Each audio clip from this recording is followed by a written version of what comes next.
주님의 이름으로 환영합니다. 오늘은 앞에 있는 성경 구절을 우리 같이 읽고 시작을 했으면 좋겠어요.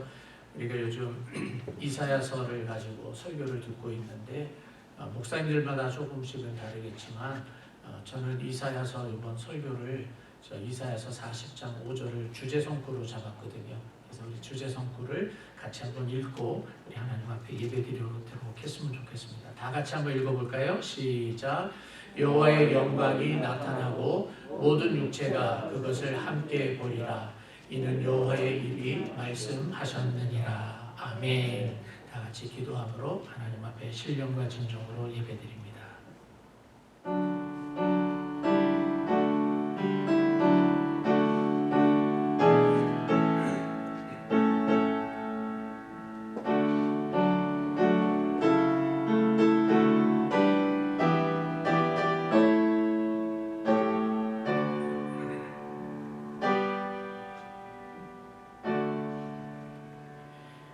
그러나 나는 하나님의 집에 있는 푸른 감람나무 같으며 하나님의 인자하심을 영원히 의지하리로다.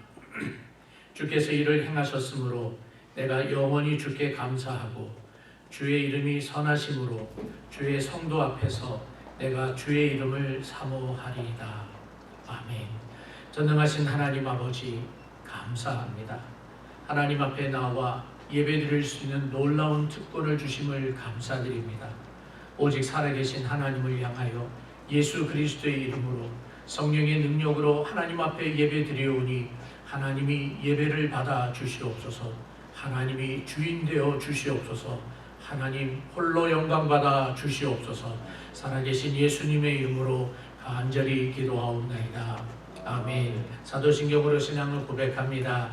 전능하사 천지를 만드신 하나님 아버지를 내가 믿사오며 그 외아들 우리 주 예수 그리스도를 믿사오니 이는 성령으로 잉태하사 동정녀 마리아에게 나시고 본디오 빌라도에게 고난을 받으사 십자가에 못 박혀 죽으시고 장사한 지 사흘 만에 죽은 자 가운데서 다시 살아나시며 하늘에 오르사 전능하신 하나님 우편에 앉아 계시다가 저리로서 산자와 죽은 자를 심판하러 오시리라.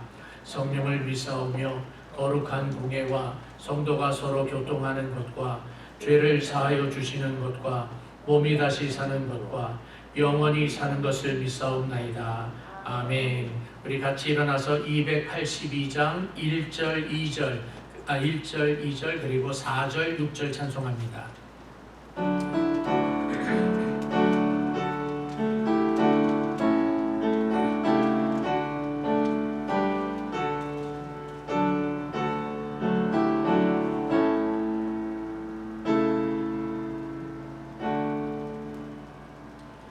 큰 죄에 빠진 날 위해 주 보혈을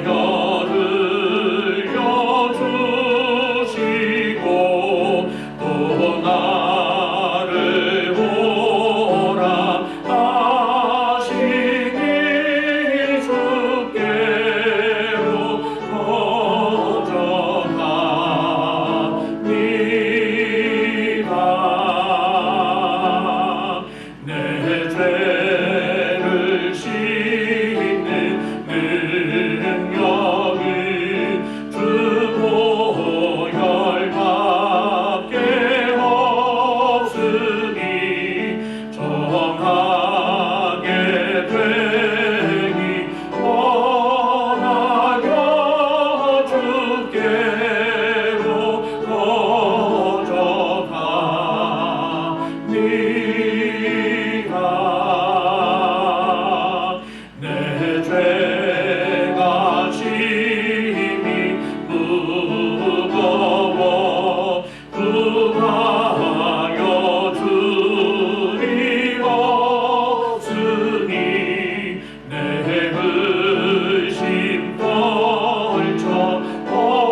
아멘.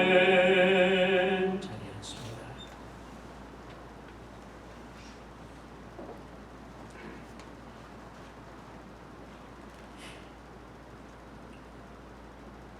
사랑과 은혜가 충만하시고 좋으신 아버지 하나님, 주일 아침 주의 이름으로 아버지 집에 모여 찬양하게 하시고 또 하나님 앞에 영광 돌리며 예배드리게 하심을 감사드립니다.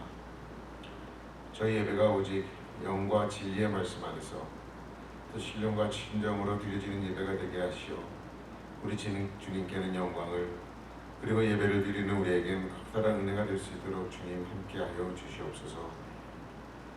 저희들의 라스베가스 장로교회를 우리 주님 뜻 안에서 세워주시고 지금까지 섭리해 오신 아버지 하나님, 이 교회가 참되게 부흥 발전할 수 있게 인도하여 주시옵소서. 입만 무성한 무화과 나무처럼 외형적으로만 성장하는 교회가 아닌 지금까지 그래왔듯이 오직 우리 주님의 말씀으로만 복음을 전파하고 향하는 살아있는 저희들의 교회가 되게 하여 주시옵소서.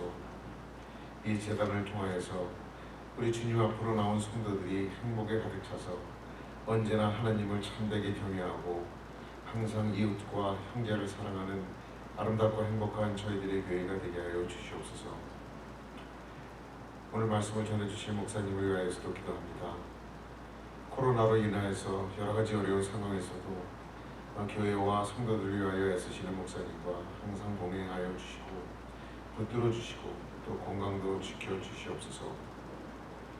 주의 말씀을 사모함으로 듣는 저희들에게 신령한 길을 열어주시고 또 진리의 말씀을 듣고 저희가 마음을 비워서 모두가 겸손하게 하여 주시고 또 은혜를 받아서 저희들의 생활과 마음속에 깊이 간직할 수 있게 저희들 모두가 하나님의 자녀로서 살아갈 수 있도록 이끌어 가실 때에 피곤치 않게 하여 주시옵소서. 계속되고 있는 정기 신방에도 피곤치 않게 건강을 허락하여 주시옵고 우리 주님의 말씀과 기도로 각 가정들을 찾아가실 때에 모든 가정에는 감사와 은혜가 차고 넘치는 신방들이 될 수 있도록 주님 동행하여 주시옵소서. 또 어디에선가 우리 교회의 어린 심령들을 위해 준비하고 계실 전도사님을 위하여서도 기도합니다. 지혜와 능력을 주시옵고 또 만남의 은혜와 기쁨을 알 수 있는 전도사님을 빨리 보내주시기를 기도합니다. 남녀 성교회와 에이렌의 성가대 그리고 각 구역에도 항상 함께하여 주셔서 우리 주님께서 부여해 주신 작은 소임인 선교사님들을 후원할 때에 어려운 일들이 없도록 주님 함께해 주시어 맡겨진 몫을 성실히 감당할 수 있는 각 기관들이 되게 하여 주시옵고 유명무실한 기관이 아닌 살아 움직이며 또 우리 주님이 드리시기에 아름다운 화음으로 찬양을 드리는 오로지 주님의 교회를 위하여 맡겨진 몫을 성실히 감당할 수 있는 모든 기관과 구역들이 되게 하여 주시옵소서. 사랑의 아버지 하나님, 여러 가지 이유로서 이 예배에 저희와 참석하지 못한 성도님들이 계시거든, 그리고 또 오늘 저희와 처음 한 예배 드리는 성도님들이 계시거든, 그들 모두에게도 우리 주님의 똑같은 은혜와 축복을 나눠주시옵기를 간절히 원하고 기도합니다. 그리고 저희 교회에 연로하신 어르신들과 또 함께 동행하여 주시옵고 항상 건강하게 지켜주시어서 저들의 하루하루가 모든 일에 감사하며 지내실 수 있도록 주님 지켜주시옵소서. 그리고 어린 자녀들이 학교를 졸업하고 또 상급학교를 지나갈 때에 저들이 성장하여 우리 하나님께서 귀하게 쓰일 수 있는 일꾼들로 될 수 있도록 주님 보호하여 주시옵고 이끌어 주시옵소서. 오늘의 이 예배를 위하여서도 여러 성도님들께서 기도로서 준비를 하시고 또 많은 손길과 산길의 노고가 있는 줄 압니다. 저들의 손길이 닿는 곳마다 우리 주님의 사랑과 축복을 경험하게 하여 주시기를 간절히 바라고 나오며 이 예배의 시종을 주님께 맡깁니다. 이 모든 말씀 우리 주 예수 그리스도 이름으로 기도드렸습니다. 아멘.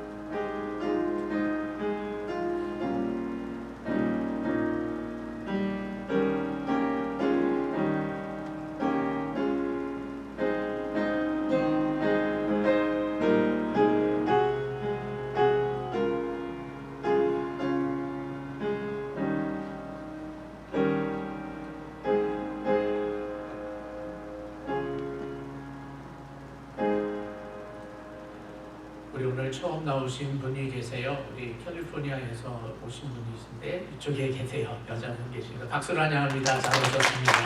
환영합니다.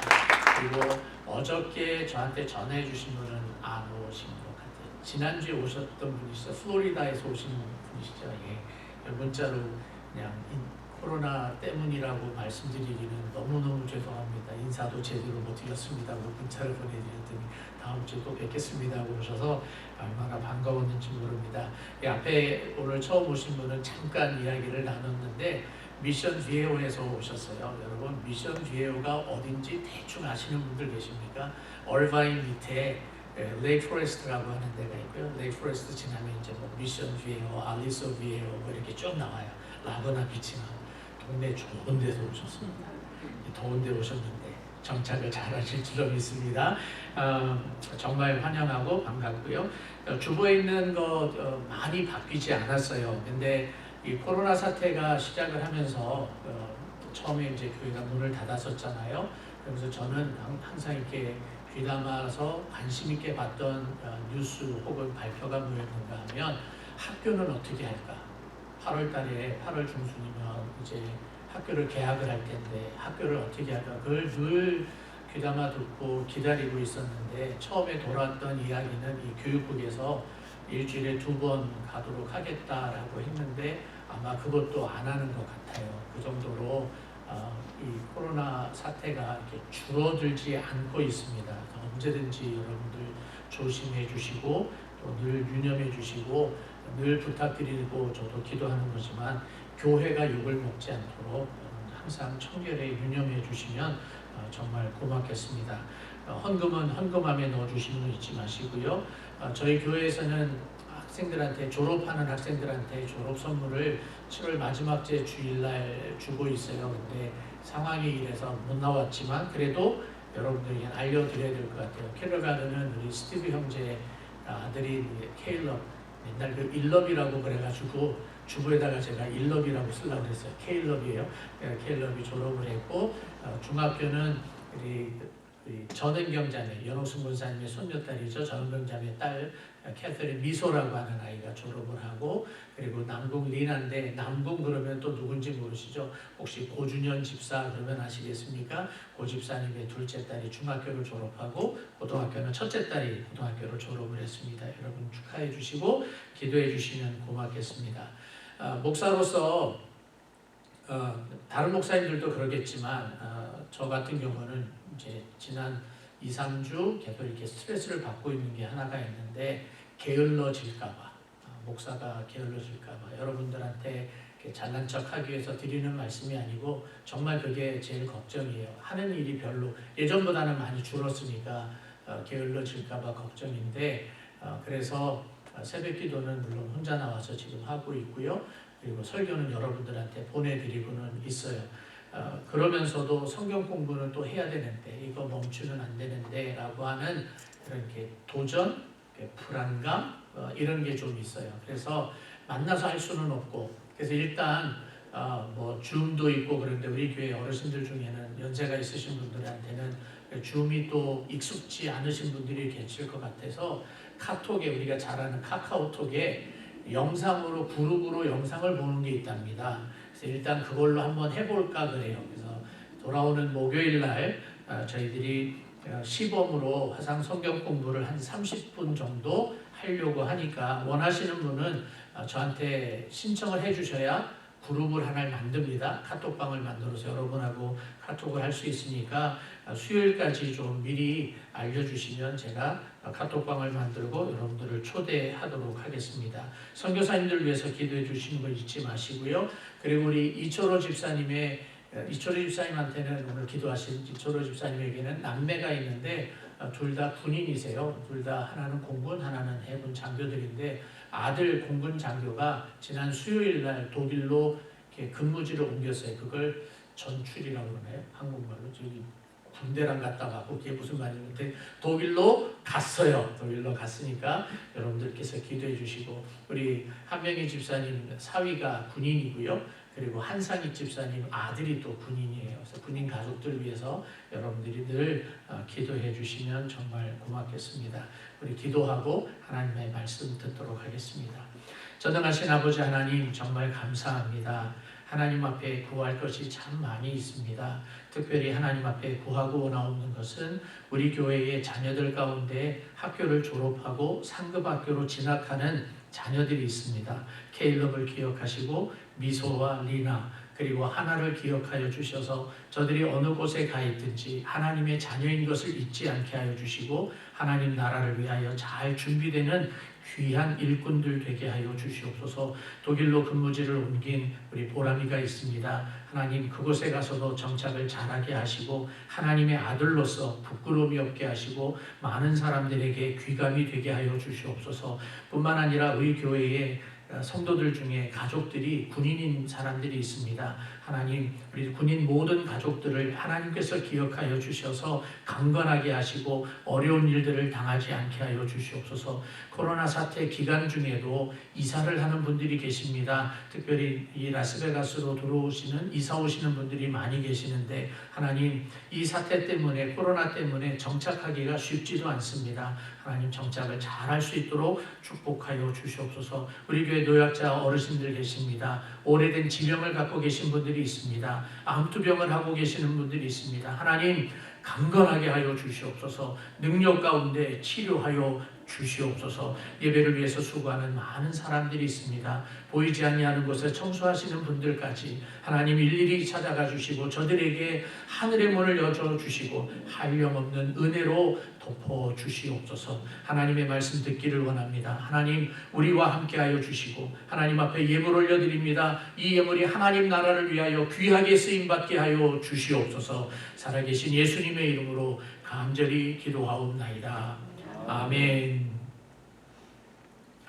하나님의 말씀은 이사야서 5장입니다.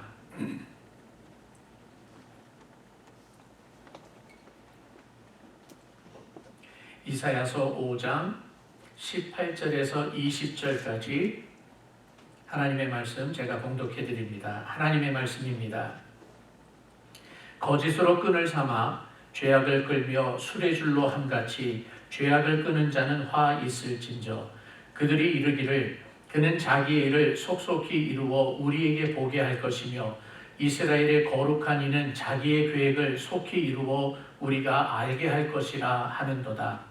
악을 선하다 하며 선을 악하다 하며 흑암으로 광명을 삼으며 광명으로 흑암을 삼으며 쓴 것으로 단 것을 삼으며 단 것으로 쓴 것을 삼는 자들은 화 있을진저. 아멘.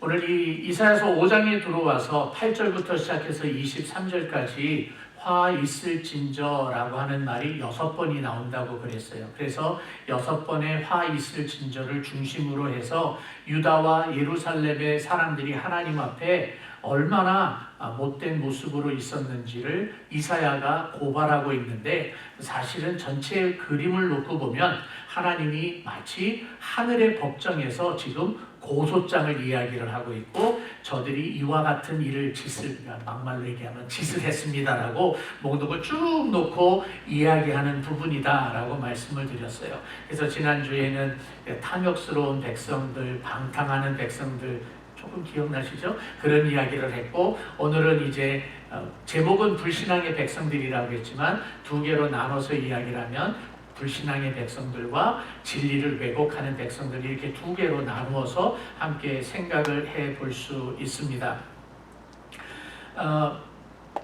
이 이스라엘 백성들이 하나님 앞에서 불신앙을 가지고 살아가는데 그냥 어떤 모습인가 하면요, 죄를 안 지으려고 노력하는 모습이 아니라 죄를 지으려고 노력하는 모습 같아요. 어떻게 하면 아침에 일어나서 이제 첫 번째 생각하는 게 어떻게 하면 오늘은 얼마나 악한 모습으로 살아갈까? 오늘은 또 무슨 짓을 할까? 이런 악한 것을 생각하면서 살아가는 사람 같다라고 보여지는 거예요. 그리고 여러분 이 본문에 있는 말씀이 유다 백성들을 향해서만 이야기하고 있는 게 아니에요. 사실은 정말 두려워요. 이런 이사야서 이 부분을 이야기를 할 때는 굉장히 두려운 것은 마치 하나님이 손가락을 가지고 계신다면 손가락으로 저를 지목하는 것 같아요. 네가 이 짓 하는 거야 라고 지목하는 것 같아요. 그래서 두려워요. 그런데다가 더 두려운 것은 불신앙을 이야기하는데, 불신앙이라고 하는 것은 좀 이따가 이야기를 하겠지만 하나님의 말씀을 듣고 있음에도 불구하고 하나님의 말씀을 무시하는 거거든요. 그러면 하나님 안 믿는 거하고 똑같잖아요. 그래서 제가 무신론자와 같다라는 말을 써요. 이스라엘 백성들의 모습이 딱 그런 모습인데, 여러분, 저 사람 신앙이 좋다? 신앙이 나쁘다라고 하는 것을 기준을 무엇을 가지고 여러분들은 판단하십니까? 죄송해요. 남의 신앙을 판단하면 안 돼요. 남의 신앙을 판단하면 안 되는데 저 사람이 진짜 신앙이 좋은 사람일까? 라고 하는 그 행동에서 나타나는 모습을 보고 판단할 수 있는 것이 있다면 그것이 무엇일까라는 거예요. 저에게도 그래서는 안 되는데 자꾸 목사로서 보이는 게 있어요. 저 사람이 예배 잘 드리고 헌금도 잘하고 봉사도 잘하고 뭐 얼마나 많이 노력을 하는지 몰라요. 그래서 그렇게 보면 신앙생활을 잘하는 것 같아요. 그런데 이것 하나 때문에 아니야, 진짜 신앙 아닌 것 같아 라고 실망하는 게 있어요. 그게 뭐냐면 거짓말이에요. 아무리 예배를 잘 드리고 모든 예배를 빠지지 않고 예배를 드리고 헌금도 잘하고 봉사도 잘하고 성경도 잘 읽고 심지어 성경 암송도 잘하고 금식 기도도 많이 하고 뭐 우리가 좋은 신앙인 그러면은 참 우러러 볼 수 있는 모든 것을 다 갖고 있는데 딱 이것 하나, 거짓말. 그것도 어쩔 수 없이 거짓말을 하는 게 아니라 밥 먹듯이 하는 거짓말이라면 정말 신앙인이 맞을까? 라고 오해를 하게 되고 의심을 하게 만들어요. 근데 그 이야기가 오늘 본문에서 나오고 있는 거예요. 오늘 18절 말씀에 뭐라고 시작을 합니까? 여러분 성경에 보세요. 거짓으로 끈을 삼아 죄악을 끌며 술의 줄로 함같이 죄악을 끄는 자는 화 있을 진저. 첫 번째 말이 무슨 말이에요? 그냥 그 거짓이라고 하는 말이잖아요. 이 말을 우리가 종종 인용하는 이번 이사야서를 가지고 설교하면서 인용하고 있는 최유원 박사님이 번역한 그 세주문 우리말 성경이라고 하는 곳에서 이 부분을 이렇게 번역을 했어요. 참 잘 번역을 한 것 같아요. 가엾다, 참 불쌍하다, 허위의 노끈으로 죄악을 끌며 죄의 수레로 밧줄을 끄는 자들아. 너는 정말 불쌍하다. 허위의 노끈, 그러니까 거짓말이에요. 거짓말이라고 하는 노끈으로 죄악을 끌고 다니는 거예요. 그게 뭐냐면 어떻게 하면 죄를 저지를 수 있을까? 어떻게 하면 오늘 또 거짓말을 칠까? 어떻게 하면 오늘 또 사기칠까? 이 생각만 하면서 살아가는 거예요. 근데 이 말씀을 생각해 보면 앞전에서 이야기했던 이사야서 4장에서 이야기했던 일이 생각이 나죠. 가옥에 가옥을 대고 전토에 전토를 이으며 그냥 물불 안 가리고 긁어 모으는 사람들, 불법을 행하면서 부를 축적하는 그 사람들의 모습과 연결이 되어지는 거예요. 그런데 이 사람들은, 이 유다 백성들이요, 이때까지만 해도 아직도 예루살렘 성전에 가서 제사 드리는 사람들입니다. 제사가 끊어진 사람들 아니에요? 하나님 앞에 제사 드리는 사람들입니다. 다시 말하면 예배 드리는 사람이에요. 그래도 율법을 가지고 사는 사람들이에요. 율법 이야기하는 사람들이에요. 우리 식으로 이야기하면 하나님의 말씀을 이야기하는 사람들이에요. 근데 그런 사람들이, 예배를 드리고 하나님의 말씀을 가지고 살아가는 사람들이 거짓말로 노끈을 삼아서, 끈을 삼아서 죄악을 끌고 다니는 거예요. 밥 먹듯이 죄를 저지르겠다라고 하는 거예요. 끌고 다닌다라고 하는 말이에요. 어떻게 하면 죄를 저지를까? 어떻게 하면 거짓말을 할까? 라고 이야기하는 거예요. 죄는 죄를 범한 사람과 끊을래야 끊을 수 없는 관계입니다. 여러분 아시죠? 내가 죄를 졌어요. 내가 거짓말 한 번 했어요. 거짓말 한 번 한 것으로 그건 그때 일로 끝났어가 아니잖아요. 그 일을 잘못했다라고 이야기하고 그 일을 해결하기 전까지는 내가 거짓말하고 내가 잘못한 것이 나를 늘 옥죄고 있고 끌고 다니고 있잖아요. 그래서 죄는 죄를 범한 사람과 끊을래야 끊을 수 없는 밀접한 관계를 가지면서 지금 살아가고 있는 것입니다.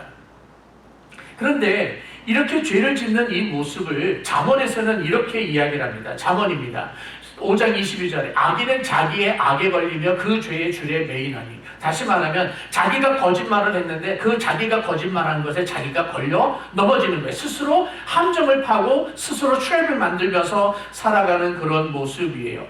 한국이나 미국이나 그 정치인들, 특별히 정치를 하는 사람들의 이야기가 종종 등장을 하고 있잖아요. 옛날에 잘할 때 이렇게 살았는데 다 거짓말이었다. 뭐 사촌이 조카가 삼촌에 대해서 폭로하는 일이 생기고, 뭐 한국 같은 경우에는 뭐 과거에 있는 학력이 뭐가 거짓으로 되고 논문을 표절을 하고 뭐 그런 이야기들이 다 드러나잖아요. 그때 쓰는 말이 있죠. 진실공방. 그게 진짜냐 아니냐 그것을 가리는 일이 있어요. 과거에 자기가 저질렀던 그 일 때문에 자기의 발목을 붙잡고 있고 앞으로 나아가는 것을 못 나가게 하는 거예요. 그러면 일반적으로 정상적인 사람이라면 과거에 자기가 잘못한 것을 인정하고 사과를 하며 용서를 받아야 될 거 아니에요. 그런데 그것을 무엇으로 덮어요? 거짓으로 또다시 덮는 거예요. 그래서 지울래야 지울 수 없는 거짓이라고 하는 것이 몸에 다닥다닥 붙으면서 살아가고 있는 모습이에요. 그래서 이 마치 지금은 사람이 거짓이라고 하는 노끈으로 죄악을 이끌고 가고 있는 것 같은데, 어떨 때 보면 거짓이라고 하는 죄악이 나를 끌고 다니는 것 같아요. 나를 조롱하는 것 같아요. 그래서 죄악이, 거짓이 끊을래야 끊을 수 없는 우리들의 삶의 모습이 되어버리고 만 것입니다. 이러한 모습이 지금 유다 백성의 모습이라고 이야기를 하는 거예요. 그래서 에드월드 영, 제가 이제 종종 인용하는 목사님이죠. 에드월드 영이 뭐라고 그랬는가 하면 죄가 인간의 감독자가 되었다라고 표현해요. 우리 인생의 코치라는 말 많이 쓰죠. 인생 코치라는 말 많이 쓰는데, 그래서 뭐 멘토가 있어야 되고, 또 우리가 그래도 세상에서 영향력을 가지고 살려면 다른 사람들에게 좀 조언도 해주는 그런 사람으로 살아야 된다. 그래서 멘토링이라는 이야기도 많이 합니다. 인생의 코치에 있어서 여러분들의 인생의 코치는 누구입니까? 자녀들에게 있어서 부모가 인생의 코치가 되면 참 보람되고 아름다운 것인데, 자녀들이 아빠의 조언은 필요가 없어요, 엄마의 조언은 필요가 없어요 그러면 참 잘못 산 것 같아요. 근데 우리 신앙인으로 돌아가서 우리 신앙인에게 있어서 인생의 코치는 누가 되어야 되는가 하면 하나님이셔야 합니다. 그리고 그 방법은 성경이어야 해요.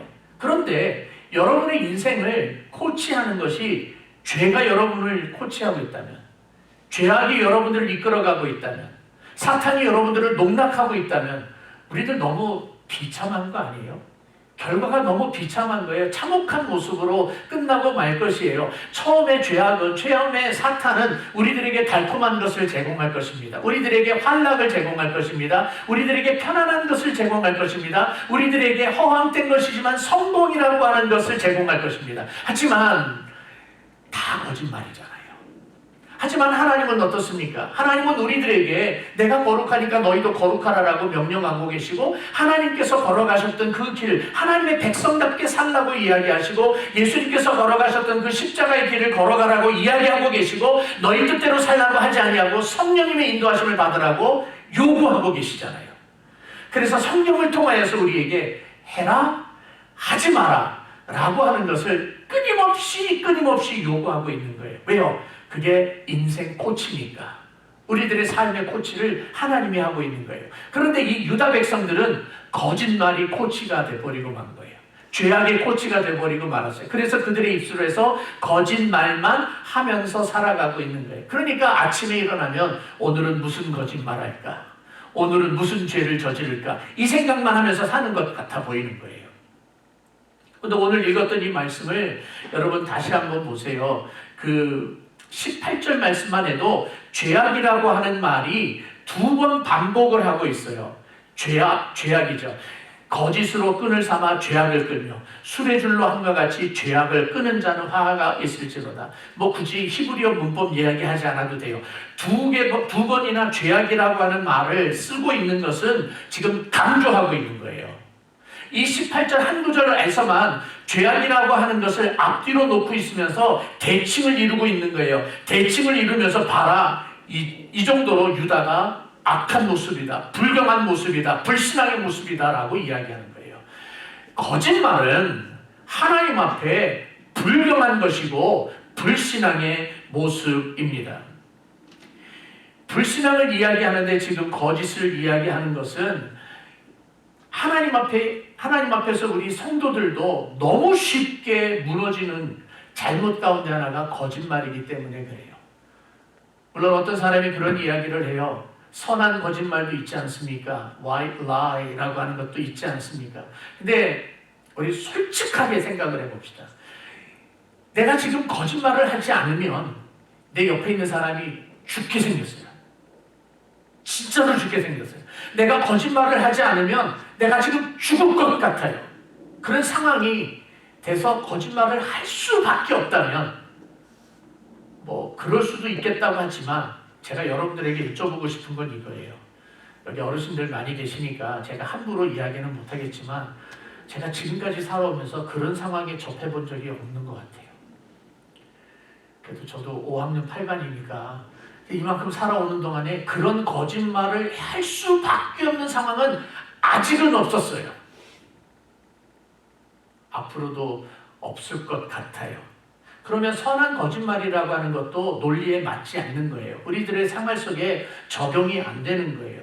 근데 이 유다 백성이 그런 거짓말을 하는데 그런 거짓말이 결국에는 어떤 모습으로 나타나는가 하면 무신론의 모습으로 나타나는 거예요. 하나님을 믿지 않는 사람들의 모습하고 너무나 똑같은 거예요. 자, 다시 전제로 돌아갑니다. 여러분이 잊지 마셔야 될 전제가 있어요. 이 유다 백성, 이사야가 선지 활동을 하고 있었던 이때만 해도 유다에는 예루살렘에는 성전이 있었고 제사를 드렸고 율법을 지키면서 살았던 사람들입니다. 율법을 아는 사람들이에요. 근데 그 사람들이 지금 거짓말을 하고 있고 그들이 이제 더 나아가서 뭐라고 이야기를 하는 줄 아세요? 19절 말씀에 이렇게 되어 있습니다. 그들이 이르기를, 즉 유다 백성이 그들이 이르기를 그는 자기의 일을 속속히 이루어 우리에게 보게 할 것이며 이스라엘의 거룩한 이는 자기의 계획을 속히 이루어 우리가 알게 할 것이라 하는도다. 이게 좀 어려운 말이지만 쉽게 말하면 이런 거예요. 이사야한테 하는 거예요. 유다 백성들이. 그래, 네가 한 말대로, 네가 경고한 대로 그런 일이 진짜로 있다면 한번 일으켜봐. 내 눈앞에 보이게 해봐. 라고 따지는 거예요. 하나님의 경고의 말씀을 지금 이사야가 전한 거거든요. 근데 그 말씀을 듣지 않는 거예요. 믿지 않는 거예요. 받아들이지 못하는 거예요.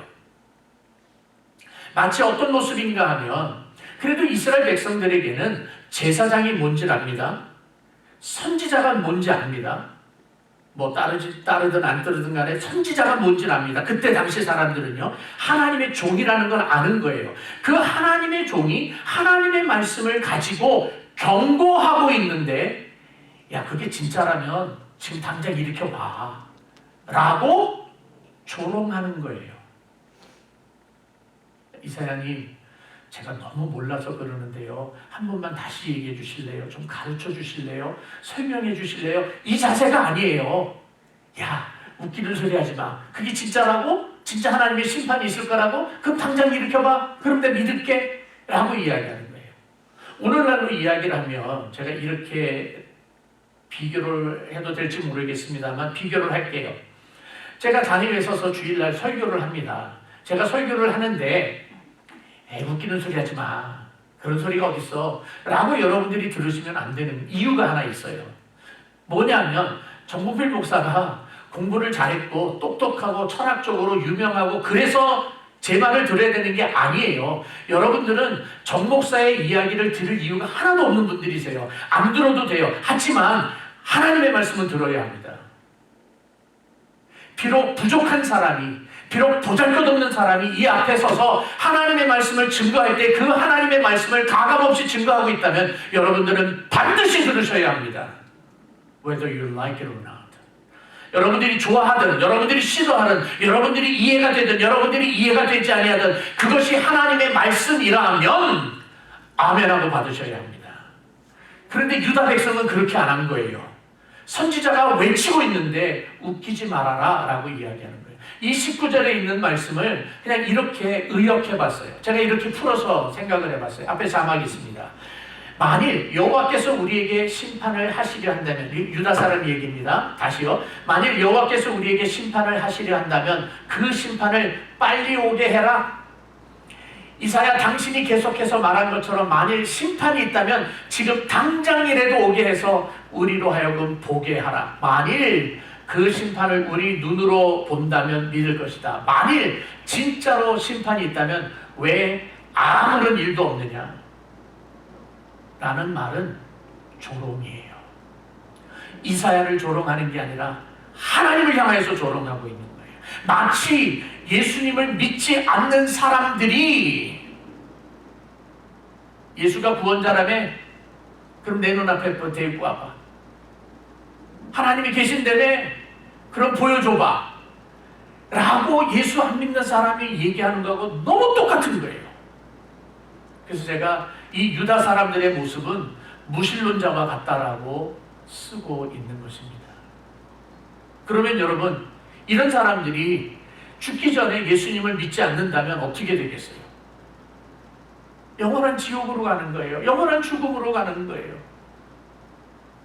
예수님이 다시 오시는 그날에 마지막 심판 때까지 살아있는 사람들이 있는데 그 사람들이 그때까지도 예수님을 믿지 않고 있다면 어떤 모습이겠습니까? 무서워서 벌벌벌벌 떠는 모습이 되고 말 것이에요. 이 유다 백성들은 이런 하나님의 경고의 말씀을 듣지 못하고 있는 모습입니다. 그런데 이거를 이사야가 이미 이사야서 1장에서 예고했어요. 이사야서 1장은 이사야서 66장 전체의 서론이라고 했습니다. 이사야서 1장 4절에서 이 이스라엘 백성들이 하나님을 무시했다라고 이야기를 합니다. 슬프다 범죄한 나라여, 허물진 백성이여, 행악의 종자여, 행위가 부패한 자식이로다. 그들이 여호와를 버리며 이스라엘의 거룩한 일을 만홀히 여겨 멀리하고 물러갔도다. 하나님을 버린 거예요. 그러면 무신론자잖아요. 하나님을 만홀히 여겼다는 게 뭐예요? 조롱하고 경멸했다는 거예요. 그게 유다 백성들의 모습이에요. 유다 백성들이 오늘 본문의 19절에 있는 말씀을 가보면 뭐라고 그랬어요? 이스라엘의 거룩한 이라고 이야기를 해요. 자기들 입으로 하나님을 관해서 하나님을 이야기할 때 이스라엘의 거룩한 분이라고 이야기하는 것은 하나님을 아는 거예요. 그리고 그 다음에 뭐라고 그래요? 19절에 자기의 계획을 속히 이루어, 여기서 자기는 하나님이에요. 거룩한 이의 계획을 속히 이루라 라고 했던 말은 이사야가 유다 백성들을 향하여서 너희들 계속 이러면 하나님이 심판하실 거야 라고 경고한 이야기를 이미 들었어요. 들었으니까 이사야에게 말하기를 네가 말한 대로 하나님이 정말로 심판하신다면 지금 해도록 해봐라 라고 이야기하는 거예요. 그러니까 제가 지금 말씀을 드리고자 하는 것은 유다 백성, 이 유다 백성들은 하나님의 존재를 알고 있는 사람들이고 엉터리지만 그래도 제사 드린다고 제사 드리는 사람들이고 가증스러운 모습이지만 율법을 가지고 사는 사람들이에요. 그러다 보니까 저의 걱정은, 저의 염려는, 아니 저의 두려움은 저를 포함해서 오늘 예수를 믿는다는 우리 모두예요. 우리 모두 다 예수님을 믿는다고 이야기해요. 우리 모두 다 성경을 가지고 산다고 이야기해요. 성경이 하나님의 말씀이라고 이야기를 해요. 그런데 어느 순간 우리는 하나님의 경고의 말씀을 읽다가도 이거는 아직 멀었어. 그리고 그냥 치우친다는 거예요. 예를 들어서 신명기 28장에는 축복이 담겨져 있고 저주가 담겨져 있어요. 그래서 축복에 관한 말이나 저주에 관한 이야기가 있을 때에 축복과 저주의 기준은 분명하게 하나로 통일해서 제시하고 있어요. 누구든지 여호와의 말씀을 듣고 청정하여 그 말씀대로 순행하여 지키면 축복이 있고 복이 있고, 그 하나님의 말씀을 듣고도 지켜 행하지 아니하면, 다시 말하면 불순종하면 저주가 이 말이니, 축복과 저주의 이야기가 신명기 28장에 있어요. 사람의 말이 아니에요. 하나님의 말씀이에요. 그런데 우리는 하나님의 말씀을 듣고 지키지 않으면 저주가 있다라고 하는 말에 긴장감이 없어요. 그렇게 또 지나가는 거지 뭐. 그리고 그냥 지나간다니까요. 하나님의 말씀, 성경이 하나님의 말씀이라고 믿으면서도, 진리라고 이야기하면서도 그 말씀대로 살아가고자 하는 노력과 몸부림치는 게 없어요. 이게 두려운 거예요. 여러분들은 하나님의 말씀을 지키지 않은 그것 때문에 가슴을 치면서 하나님 잘못했습니다라고 통곡해 보신 적이 있으십니까? 어떤 일이 생겨서 뭐 교통사고가 났거나 하여튼 큰 일이 생겨서 가만히 돌아보니까 하나님 내가 그때 그걸 잘못했어요. 그때 가서야 펑펑 울면서 기도한 적은 있을 거예요. 근데 하루하루의 삶 속에서 오늘 하루를 지나간 것을 돌이켜보면서 참 그것도 그렇게 안 했네. 하나님의 말씀대로 못했네. 그러면서 하나님 잘못됐어요. 용서해 주세요. 그래 보신 적이 있냐고요. 이게 지금 하나님이 유다 백성들만 놓고 이야기하는 게 아니에요. 오늘 우리들을 향하여서 이야기하고 있는 모습입니다. 오늘 우리가 죄를 졌는데 이스라엘 백성들이 유다 백성이 하는 이야기처럼 그러면 하나님의 경고를 심판을 지금 가지고 와봐라. 그러면 내가 믿을게 라고 하는 모습은 딱 요거하고 똑같아요. 오늘 우리가 죄를 졌는데요. 오늘 밤에 날벼락 안 맞잖아요. 그런 일 별로 없잖아요. 오늘 죄를 졌는데 월요일 날 이제 나가서 골프를 치러 갔다고 한번 생각해 봅시다. 골프를 치다가 날벼락 안 맞잖아요. 죄를 졌는데도 괜찮구나. 하루 정도는 지나가도 괜찮구나. 이런 생각하고 하루 이틀 지나간다면 우리는 그냥 여기가 좋사오냐고 눌러앉는 거하고 똑같은 모습으로 그렇게 타성에 젖어 살 거예요. 근데 여러분 하나님이 어떤 분인데요? 지금 당장 우리를 야단치지 않았다 할지라도 하나님이 여러분들을 정말로 사랑하신다면 물어볼까요? 하나님이 여러분 사랑하십니까? 무슨 얘기할 줄 아니까 대답을 못 하시는 거예요? 하나님이 여러분 사랑하십니다. 여러분들 하나님을 아버지라고 부르는 자녀들입니다. 맞지요? 그 전제 조건에서 하나님이 여러분들을 자녀로 여겨주시고 여러분들을 택하여 주시고 여러분을 사랑하고 계시기 때문에 하나님이 원하시는 건 뭐냐면 여러분들이 정결한 거예요. 하나님이 거룩하니까 자녀들도 거룩하기를 바라는 하나님의 마음이 있어요. 근데 우리가 잘못을 했어요. 이놈 자식도 잘못했구나 하고서 이놈 그러고서 닦아주시고, 근데 그것이 하나님이 그날 당장 안 닦아주고 하루, 이틀, 한 달, 1년 지나가면서 이 정도는 괜찮겠지 하고 지나가면 하나님이 징벌 안 하실까요? 아니요. 하나님이 빡빡 문질러 닦아드십니다. 정결하게 하시기 위해서, 회복시켜 주시기 위해서. 여러분 회복이라고 하는 단어가 좋은 단어 같죠? 예, 회복이라는 단어는 좋은 단어입니다. 근데 과정은 아파요. 과정은 참 아파요. 그런데 하나님은 우리를 회복시켜 주시기 위해서 그 과정을 징계라고 하는 과정, 회초리라고 하는 도구, 고난이라고 하는 그 터널을 지나가게 하시는 거예요. 그래서 하나님의 자녀답게 정결하게 하시기 위해서 하나님이 하시는 거예요. 사랑하는 성도 여러분, 유다 백성들이 거짓말을 밥 먹듯이 하는 그런 모습으로 살았던 그 불신앙의 모습처럼 우리 그렇게 살아서는 안 돼요. 하나님 앞에서 하나님의 말씀을 지키면서 살아가야 해요. 물론 우리가 신이 아니기 때문에 완벽할 수 없어요. 우리 예배 끝나고 나가면서 운전하고 가면서 또 죄 지을 수 있어요. 그럼에도 불구하고 하나님 용서해달라고 무릎 꿇고 빌고 통곡하고 하나님 앞에 회개해야 해요. 그래야 우리가 정결함을 그리스도 안에서 유지해 갈 수 있는 것입니다. 이런 불신앙의 모습뿐만 아니라 두 번째로는 우리에게 경고하고 있는 유다 백성들의 모습은 진리를 왜곡하는 것입니다. 하나님의 말씀을 뒤트는 거예요. 오늘 본문에 있는 말씀도 선을 악이라고 그러고 악을 선이라고 그러고 흑암과 광명을 뒤바꾸고 있고 단 것을 쓴 것이라고 그러고 쓴 것을 단 것이라고 그러고 진리가 있는데 진리를 진리라고 말을 안 하는 것과 똑같다는 거예요. 그것이 유다 백성들의 모습이에요. 유다 백성들 다시 얘기할게요. 하나님 앞에 예배하는 사람들이에요. 하나님의 말씀 가지고 사는 사람들이에요. 그런데 그들은 하나님의 말씀에 대해서 경히 여기고 경멸하고 조롱했을 뿐만 아니라 하나님의 말씀을 비비 꼬는 거예요. 꼬아서 아니다라고 이야기하는 거예요. 그것을 진리를 왜곡한다라고 이야기하는 것입니다.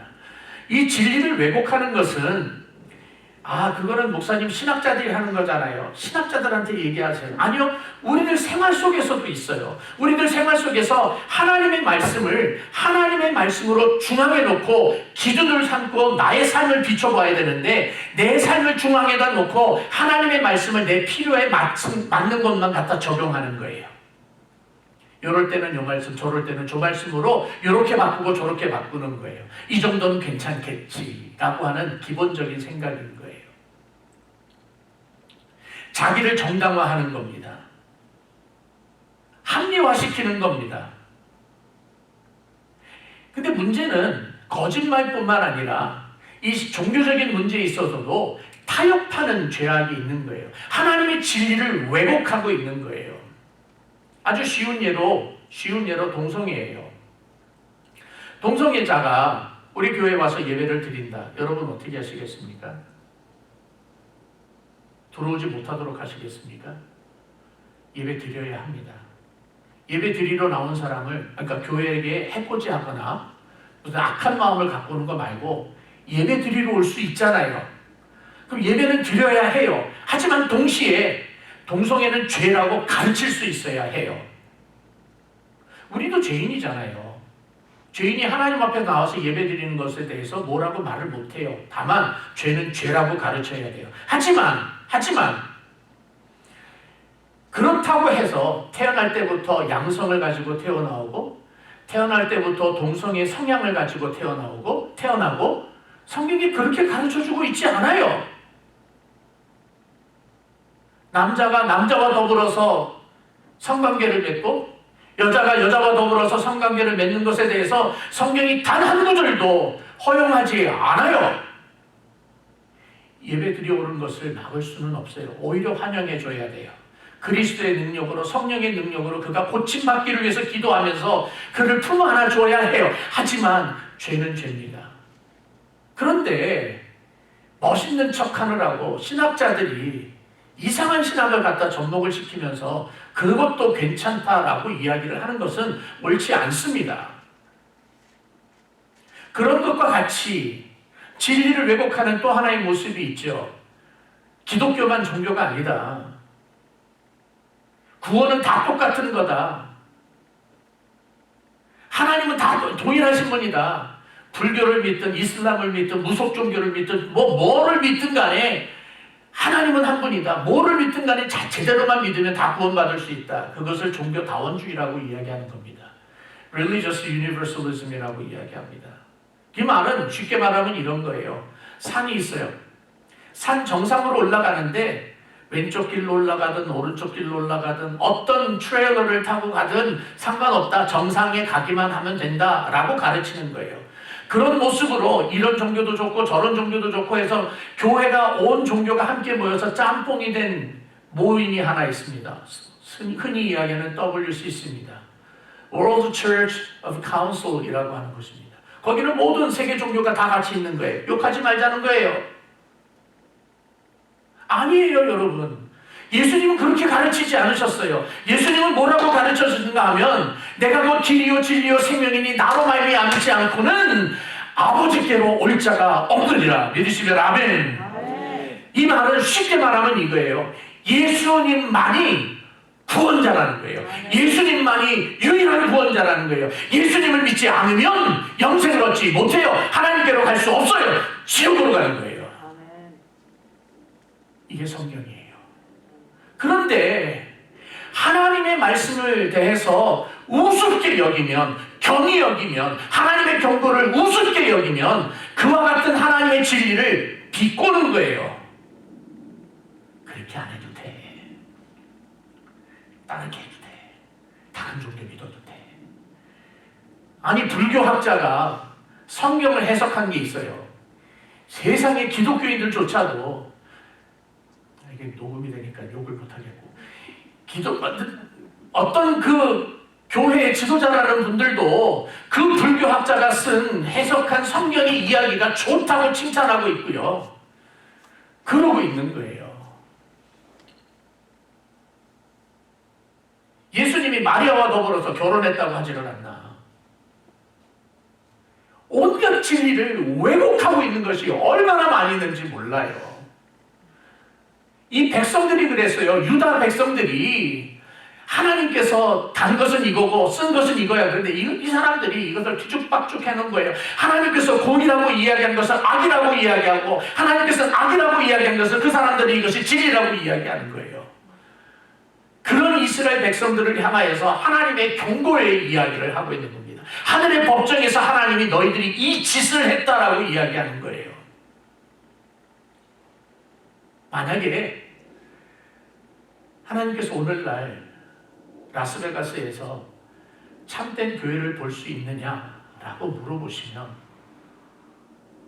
정말 저와 여러분들이 하나님 여기 있습니다라고 이야기할 수 있습니까? 나 그렇게 해보고 싶어요. 그렇게 해보고 싶어요. 세상 사람들에게 칭찬받는 것도 중요해요. 코로나 사태 동안에 저 라스베가스 장로교회는 잘 방역 잘했다. 그런 칭찬 듣고 싶어요. 그런데 그 칭찬보다도 더 받고 싶은 칭찬은 뭔가 하면 참된 교회를 볼 수 있느냐라고 했던 그 질문에 하나님께서 거기 라스베가스 장로교회 있잖아. 나 그 얘기 듣고 싶어요. 그러려면 어떻게 해야 돼요? 유다 백성처럼 하면 안 돼요. 거짓말하면 안 돼요. 불신앙 갖고 살면 안 돼요. 하나님의 말씀을 트위스트하면 안 돼요. 왜곡하면 안 돼요. 성경은 하나님의 말씀이에요. 바뀌지 않는 거예요. 그 모습을 가지고 저와 여러분들이 살아야 하는 겁니다. 사도 요한이 이렇게 하나님의 말씀에 대해서 가감을 하고 왜곡하는 그 사람들을 향하여서 화라고 3번이나 반복한 구절이 있어요. 요한계시록입니다. 8장 13절 내가 또 보고 들으니 공중에 날아가는 독수리가 큰 소리로 이르되 땅에 사는 자들에게 화가 있으리니 이는 새 천사들이 불어야 할 나팔 소리가 남아있으리로다 하더라. 사랑하는 성도 여러분, 이 세상의 모든 것은 다 바뀌고 천지가 변한다 할지라도 하나님의 말씀은 변하지 않습니다. 말씀을 마무리하려고 합니다. 요즘 세상은 변화하는 세상이에요. 엄청나게 빨라요. 우리가 포스트 모더니즘이라고 하는 단어를 쓴 지가 한 10여 년, 20년 채 안 돼요. 포스트 모더니즘이라고 하는 시대에 들어오면서 우리의 일상생활이 너무나 바뀌었어요. 성차별, 그러니까 성구별도 없어졌고요. 이게 다 포스트 모더니즘의 영향이거든요. 그렇게 우리 살아왔어요. 근데 이제는 무슨 이야기를 하고 있는가 하면 포스트 코로나 사태 아니면 포스트 코로나 시대, 이 코로나 사태가 지나가고 나면 어떻게 바뀔까에 대해서 사회학자들이 연구를 많이 하고 있습니다. 덩달아서 코로나 사태가 지나고 나면 교회는 어떻게 바뀔까? 여기에 대해서 수많은 목사님들이 지금 연구하고 있어요. 그래서 수시로 아티클이 올라옵니다. 저는 그 변화를 무시하는 게 아닙니다. 변화할 수 있고 항상 변하니까요. 저도 바뀌니까. 근데 제가 걱정하는 거는 변화하는 그 자체가 걱정하는 게 아니라 하나님의 말씀이에요. 기독교의 기본적인 신앙의 진리예요. 우리 기독교가 다른 거는 다 내준다 할지라도 이것만큼은 내가 내줄 수 없다라고 하는 바로 그 기본 진리, 그 기본 진리가 어디에 담겨져 있는가 하면 성경에 담겨져 있는데 성경은 우리들에게 가르쳐주고 있는 것이 있어요. 우리가 받는 구원의 기본적인 진리, 구원의 방법은 예수 그리스도 한 분밖에 없어요. 그것이 바뀔까 봐 교회, the doctrine of the church, 교회의 관이라고 하는 것, 교회의 론이라고 하는 거예요. 교회가 뭔데요? 물론 코로나 때문에 집에서 예배 드리시는 분들 계세요. 지금 영상을 보면서 예배 드리시는 분들도 계세요. 거기서도 예배 드릴 수 있어요. 그게 다른 게 아니에요. 다 잘못된 게 아니에요. 하지만 교회는 부름받은 성도들이 모이는 공동체예요. 교회는 혼자서 신앙생활하는 게 아니에요. 교회는 성도들이 함께 모여서 하나님의 일을 행하는 거예요. 근데 신앙은 마치 나 혼자만 잘하면 된다라고 바뀌게 될까봐. 성경은 그렇게 가르쳐주고 있지 않아요. 구약에서는 회중이라고 하는 단어로 가르쳐주고 있고 신약에서는 교회라고 하는 단어로 가르쳐주고 있어요. 예배는요. 예배는 우리 마음대로 드려지는 게 아니에요. 예배를 인도하는 사람이 있었어요. 제사장이 인도를 했어요. 예배가 하나님 앞에서 되어져야 되는 공동체 예배인 것을 절대로 잊어서는 안 됩니다. 예배관이 흔들리고 교회관이 흔들리고 구원관이 흔들린다면, 기독교 신앙의 진리가 흔들리게 된다면 우리는 그렇게 놔둬서는 안 됩니다. 그러므로 여러분들에게 도전하고 싶은 것이 있어요. 여러분의 구원의 확신을 절대로 잊어버리지 마십시오. 그 구원의 확신은 무엇인가 하면 나는 구원받았다 정도가 아니에요. 오히려 더 성장을 해야 되는데, 내가 구원받았다 해서 한 걸음 더 나아가서 나는 그리스도로 말미암아 구원받았고 그 그리스도가 유일한 구원자이신 것을 세상에 증거할 수 있는 여러분이 되어야 해요. 구원관에 대해서 이제는 흐지부지 되어져 가고 약해져 갈지 몰라요. 그때 여러분 때문에 진정한 구원자가 예수 그리스도라고 하는 것이 전파되어지기를 축복합니다. 바로 여러분들 때문에 세상의 빛이 무엇인지를 알기를 원합니다. 바로 여러분들 때문에 하나님이 통치하고 계시는 것이 전파되어지기를 축복합니다. 그러기 위해서 여러분 성장해야 합니다.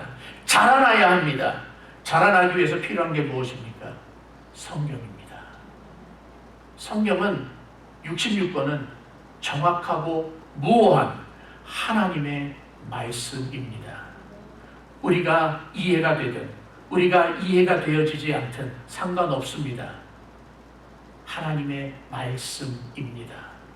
감히 뺄 수 없습니다. 감히 집어넣을 수 없습니다. 사람의 생각이 거기 들어갈 수 없습니다. 성경은 하나님의 말씀입니다. 또한 우리들의 생활은 거짓이 없는 진실이어야 합니다. 하나님 앞에서 진실해야 되고 사람 앞에서도 진실해야 합니다. 그래서 진실한 여러분들의 삶을 통하여서 하나님의 말씀이 진실한 것이 드러나게 되고 증명하게 되어지고 하나님이 통치하시는 것이 증명이 되어지며 예수 그리스도가 우리의 유일한 구원자라고 하는 것을 어떤 시대를 만나든지 세상이 어떻게 바뀌든지 그 진리만큼은 우뚝 서 있게 될 것이고 외쳐지게 될 줄로 믿습니다. 기도합니다. 전능하신 아버지 하나님, 우리들에게 말씀 허락하여 주셔서 다시 한번 도전하여 주시니 감사합니다. 유다 백성들의 잘못된 모습을 지적하고 있는 그 이야기가 바로 나에게, 바로 우리에게 도전하시는 하나님의 책망인 것으로 듣게 하시고 겸손하게 머리를 숙여 하나님의 자녀답게 살게 하여 주시옵소서. 하나님 아버지, 하나님 앞에서 진실하기 원합니다. 하나님 아버지, 거짓이 없는 사람들이기를 원합니다. 하나님의 말씀을 함부로 대하지 아니하고 조롱하지 아니하고 진실된 마음으로 성경을 대하는 아름다운 성도들이 되기를 원합니다. 아무리 세상이 바뀌어도 성경에서 가르쳐주고 있는 이 위대한 진리가 변하지 아니하는 것을 분명히 믿고 어떤 손해가 온다 할지라도 굳게 서 있는 믿음의 백성들 되게 하여 주시옵소서. 살아계신 예수님의 이름으로 간절히 기도하옵나이다. 아멘. 다 같이 일어나서 2장 찬송합니다.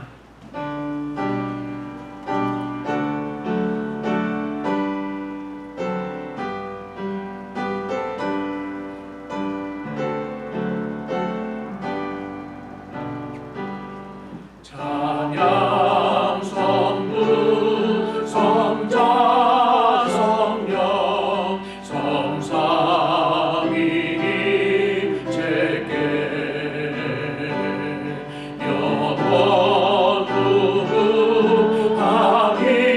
영원부부하기까지 영광을 돌리세. 영광을 돌리세.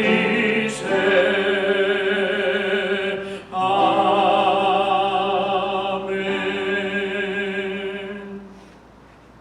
지금은 우리의 유일한 구원자이신 우리 주 예수 그리스도의 놀라우신 은혜와 우리 하나님 아버지의 무한하신 사랑하심과 우리 성령님의 놀라운 역사하심이 오직 하나님 한 분만을 믿으며 예수 그리스도를 구원자로 삼으며 성령의 인도하심을 받아 살겠다고 진실한 모습으로 살겠다고 결심하는 모든 성도들 머리 위에 지금부터 영원토록 함께 있을지어다.